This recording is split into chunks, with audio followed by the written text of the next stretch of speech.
So hello mga kabeshi, so for today's video, mag-unbox tayo mga kabeshi ng shinaping natin the other day sa Porta Santo Stefano, Tuscany, Italy. So mga kabeshi, buksan na natin itong ating shopping bag. So first, itong ating leather bag.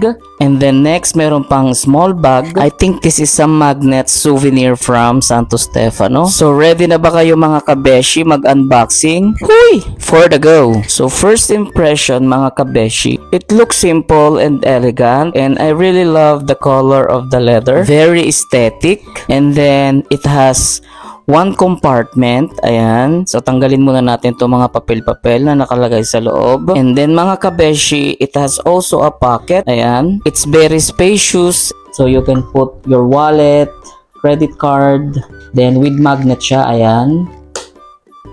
So, talagang napakaganda. Also with logo ng Made in Italy. So, leather made from Italy. So, amoy na amoy mo talaga ang pagka-leather niya.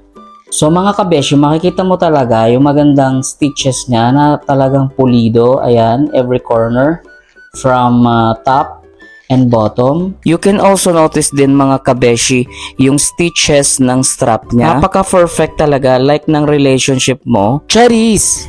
At hindi siya masyadong malaki. Very handy. And then napaka-elegant and then classic lang ng style niya. So, I really love it. So, for this bag, I paid 50 euros. So, in Philippine peso is 3,149.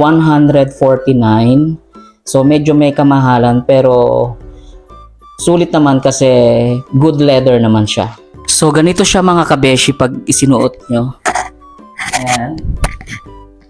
So, fit check. Diba? Napaka-nice, classy, and then casual din siya. Ayan. I really love the design. The next mga kabeshi, unbox naman natin tong magnet souvenir made from Porto Santo Stefano. Talagang super cute niya. You can see ang different color houses ng Porto Santo Stefano. And last but not the least, super cute little mug ng For the Coffee. Huy! So hanggang dito na lang muna mga kabeshi and see you on my next vlog.